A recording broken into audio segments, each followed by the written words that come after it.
Welcome to Westminster Watch with me, Nick Dubois. National Service Conscription, a citizen's army.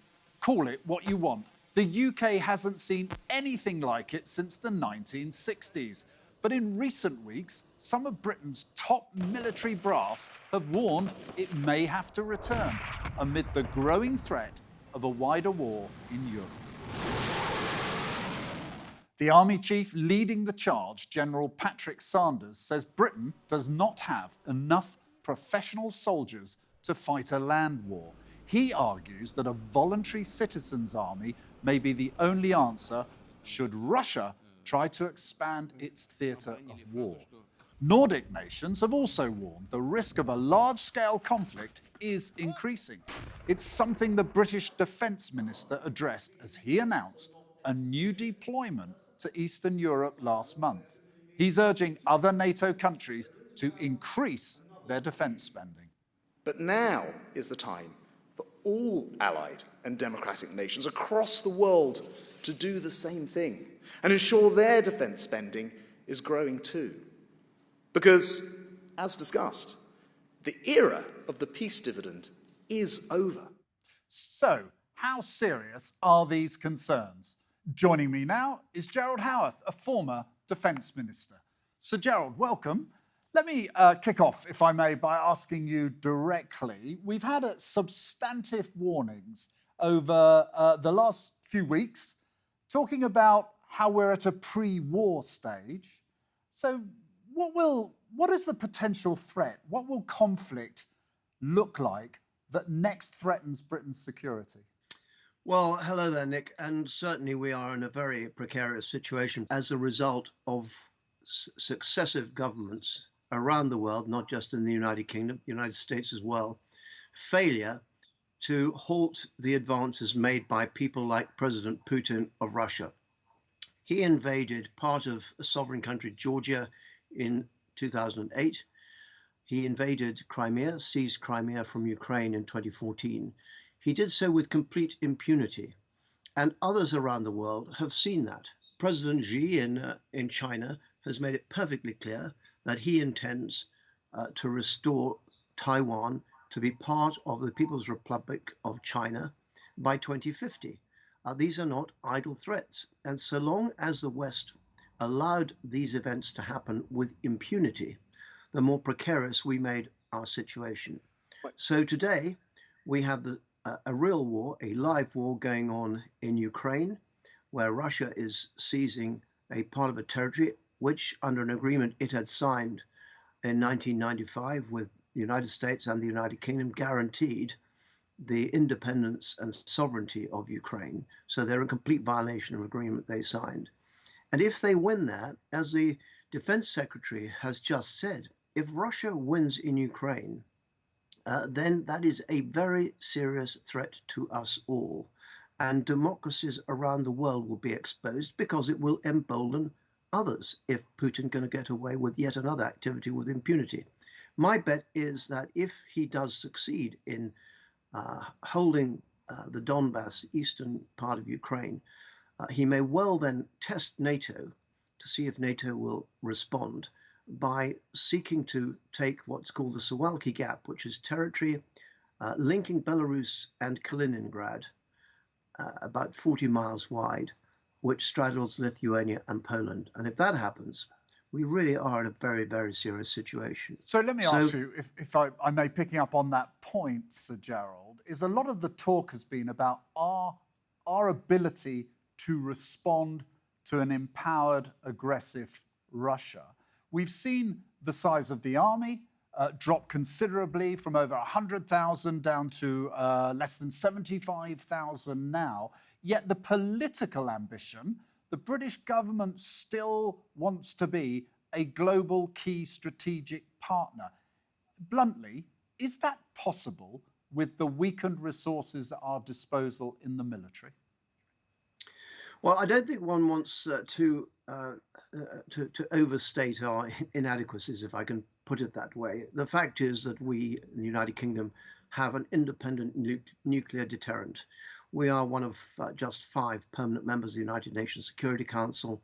We have pretty formidable forces in all three services. We have 2 aircraft carriers capable of projecting power around the world. So we do have quite considerable and indeed expensive assets.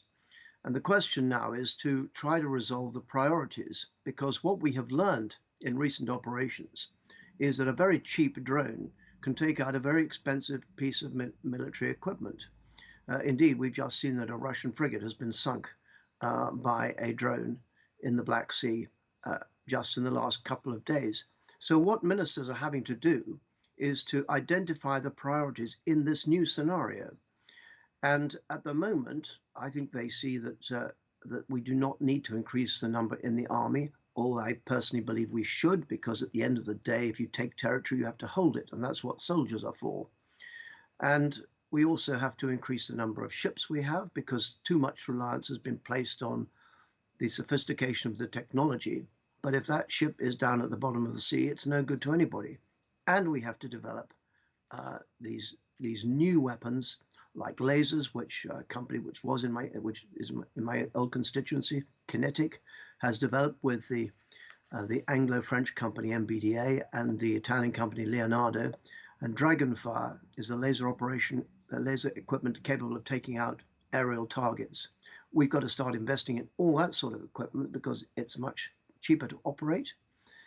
And we face these inexpensive drones, which are being produced by Iran, being produced by North Korea, and supplied to Russia and elsewhere. The argument being put forward at the moment is less about how do you divide the pocket of money between, shall we say, kinetic and forces and people and the technology that you are talking about. Isn't it interesting, though, that it's been dominated, the dialogue, by talk of conscription, by talk of a civilian army? The chief of the General Staff has basically made the point.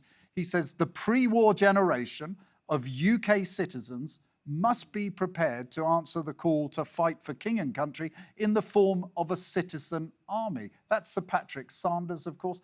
Penny Mordaunt, your former colleague, the leader in the Commons, she says a civil defence force is needed to handle future threats. So why is that conversation taking place now about increasing the size of the army?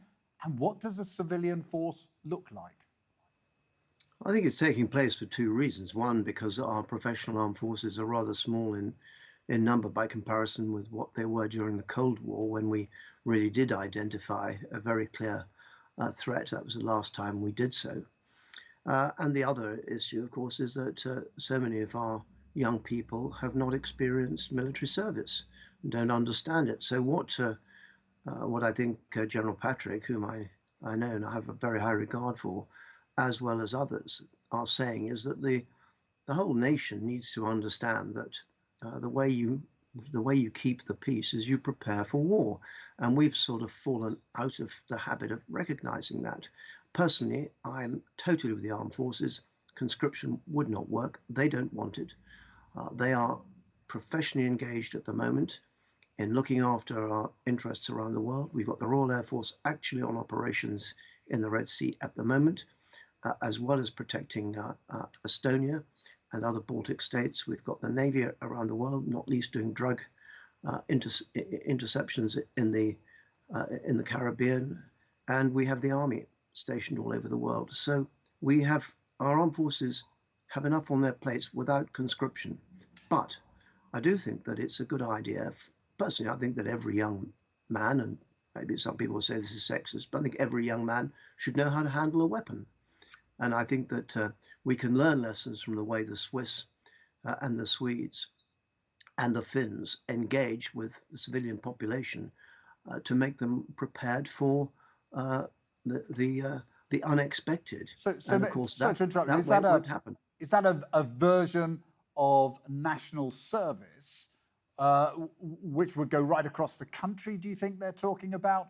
Or are they looking at more of the Scandinavian models like Norway, where only about 10 or 20,000 people a year are actually called up to do national service? Is that with the aim of building the reserves?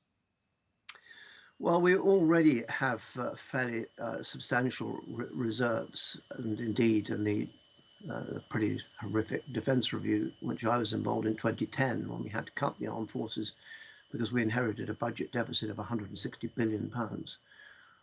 We then, under Liam Fox, tried to rebuild the reserves so that we could call on them. These are trained reserves, not sort of conscription type people. But no, I think that what the nation needs to do, and I think it applies across the whole of NATO, we need our populations to become aware that this is a rather more dangerous world than they and we have been used to, and that preparing for the possibility of hostilities is the best way of preventing it from happening. So it's not a formal conscription, but I think there needs to be more education. We could start in the schools, probably anathema to left-wing teachers. But I think they owe it to their children to ensure that they do understand the basics of defending themselves and defending the country which they love. I have one final question for you, aimed directly at you as a very former senior politician and defence minister. Is it a coincidence that we are coming up to both an election and two budgets that suddenly we are getting senior generals and former generals of chief of staff calling for more money and raising the spectre of a civilian defence force because they want more money to fund the services? Well, yes, I'm one of those who does believe that we need to spend more on defence, but the Ministry of Defence also knows that it has a challenge in being better at spending its money, particularly in making swift decisions and getting fast procurement, particularly from the United States and the United Kingdom. But of course, let's face it, we spend £170 billion a year on the National Health Service. We spend £120 billion a year on education, and we spend less than £50 billion a year on defence. Those priorities, I'm afraid, public priorities are going to have to change, and the public's got to recognise that. But can I just make one final point, Nick, and that is this, that there is much talk of everybody ramping up their preparedness, and the EU is now trying to create an EU army, which is a direct threat to NATO. It is not complementary to NATO. It's a real threat to NATO. And in the United States, we have a Republican Party which does not feel it should be spending money in supporting Ukraine, whereas Britain has been spending £12 billion on Ukraine. They spent $45 billion on Ukraine, but that's the Democrats. The Republicans don't want to do it. And I think the Americans will be perfectly happy for the EU to create an EU army to be the European arm of NATO. That is what President Macron of France wants.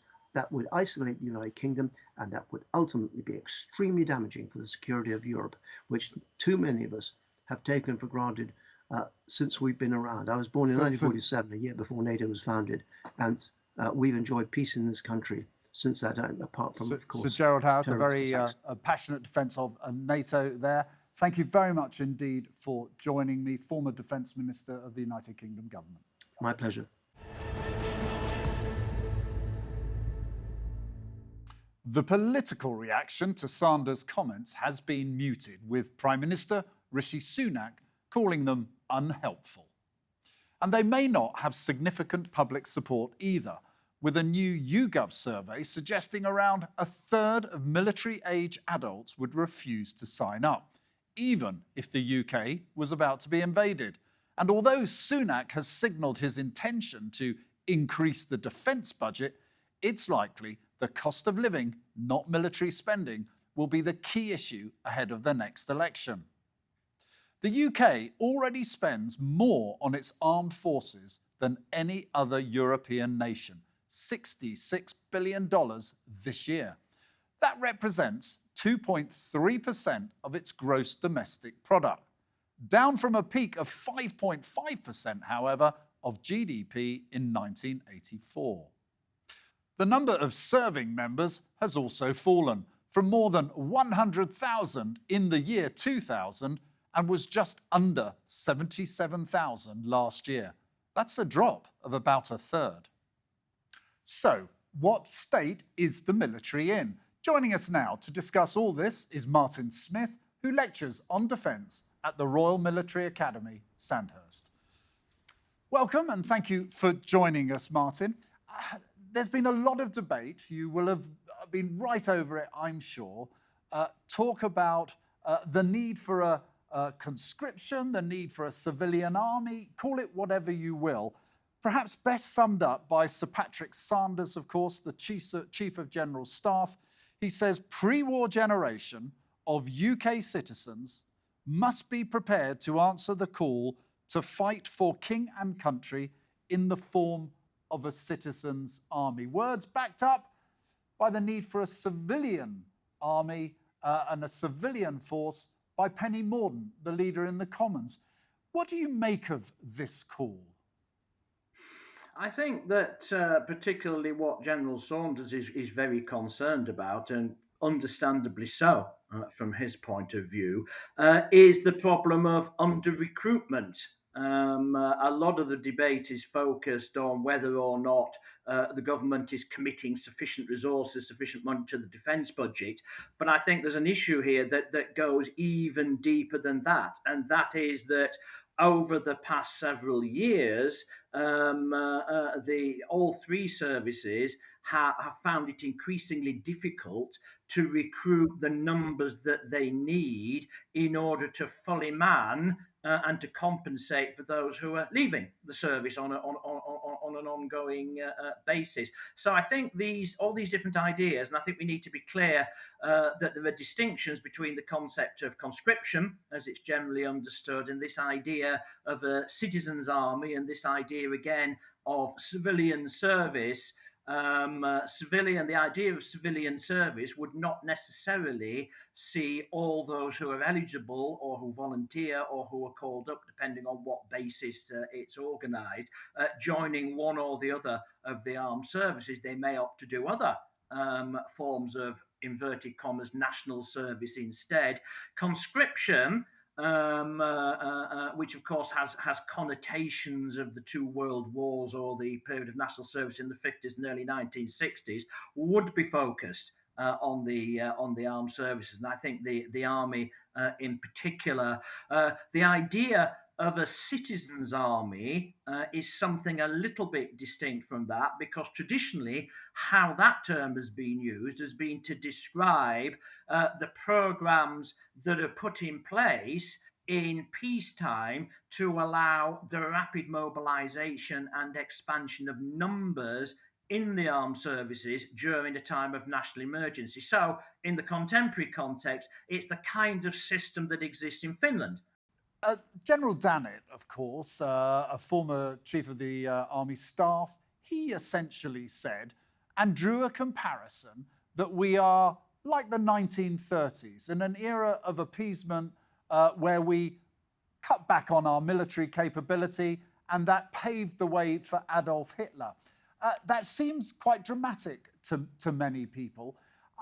I suppose the first question is, given we have met spending commitments of at least 2% for an extraordinarily long time in this country, is it fair to say the government are appeasing Putin, appeasing our enemies?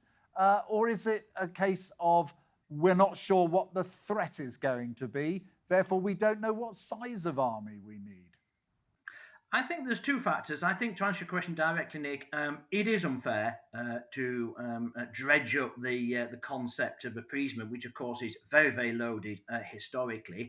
I think the two issues that are more relevant to us now are, firstly, the one that you mentioned there, in the last two defence reviews conducted under the Boris Johnson and the current Rishi Sunak governments have both identified two overriding strategic priorities for the UK. One is to continue to play a central role through NATO in European security, and of course the main effort there at the moment is helping Ukraine, and the UK is playing a pivotal role in that, I think it's fair to say. But it's depleted our resources, hasn't it? Sorry to interrupt you there, but it's depleted our resources, hasn't it? We've not got much left in terms of actual hardware, have we?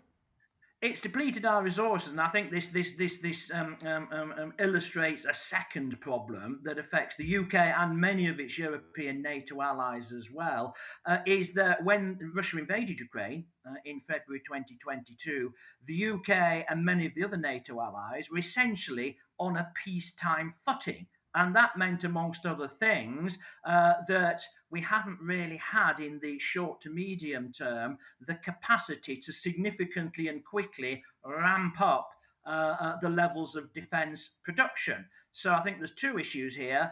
We have depleted our stockpiles of various forms of military hardware.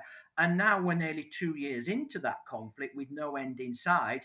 It's proving difficult. There's the danger of a gap emerging between what the Ukrainians need and what, in principle, Britain and its partners and allies have promised, and what we're actually able to produce, to physically produce from our defence industries within a reasonable period of time. So I think there's the peacetime footing issue, and I think there's the big question whether the UK can focus sufficiently on both maintaining its pivotal role in European security through NATO, whilst at the same time undertaking a meaningful tilt, which was flagged up in the 2021 Defence Review and confirmed in 2023, the tilt to take an increasingly significant strategic focus on affairs in the Asia Pacific region. Whether we can do both of those things meaningfully at the same time, I think, is the big underlying question and challenge. And part of that response would come down to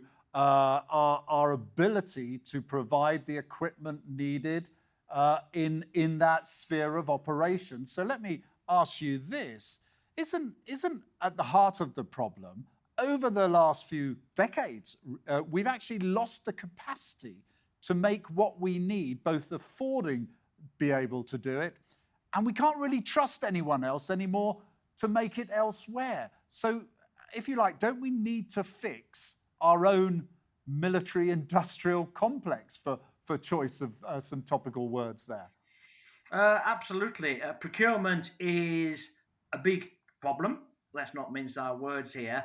And it's a long-term problem. And I think a lot of people would say, perhaps a little pessimistically, others might suggest realistically, that the problems and challenges seem to be so deep-seated that it's not clear that they can fundamentally be fixed anytime soon. I think I would disagree slightly with the argument that both the domestic procurement process and the other options available to the UK to purchase off the shelf internationally are both broken. I think as a result of political decisions, for understandable reasons, and this is not a party political issue, this transcends the party political debate. Both Conservative and Labour governments have chosen to go down this track, is to make maintaining the national defence industrial base a strategic priority in itself. In other words, in plain English, to prioritise a buy British. Can I ask you about strategy. that specifically, Martin? In a nutshell, do political leaders get that point that you have just made, or are they in denial, as they have been, frankly, for probably since the peace dividend post-Cold War? I think they probably at one level understand the point, but I think to the extent that it registers, it's quickly crowded out by other, shall we say, more pressing political considerations. Firstly, and we shouldn't underestimate the significance of this, the fact that the British defence sector employs tens of thousands of people in highly skilled jobs. So that's one factor. The second factor, and I think this goes fundamentally to the idea that Britain has, and when I say Britain, I mean not just political leaders, but I think wider British society has, about the UK as a significant international power which should be capable of standing on its own 2 feet. Yes, it's good and sometimes it's necessary to rely on allies, particularly the United States, but we should also not lose the capability of being able to maintain our own defence capability, which includes the ability to produce our own kit. Now, the problem in practice is not that we can't necessarily produce it, and we can't produce it to a good spec, but the problem in practice is, well, twofold. Number one, cost overruns. relying perhaps too much on our own capabilities. And number two,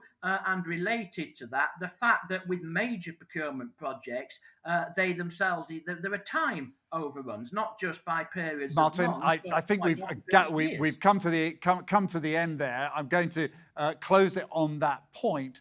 I think the question for all of us is, of course, do we feel safer now or not? Martin Smith, thank you very much indeed for joining me here on TRT World Today. Thanks again to my guests for joining me, and don't forget to subscribe to our YouTube channel for more lively debate and conversation. Just type in Westminster Watch. But for now, from me and all the team here, goodbye and thank you for watching.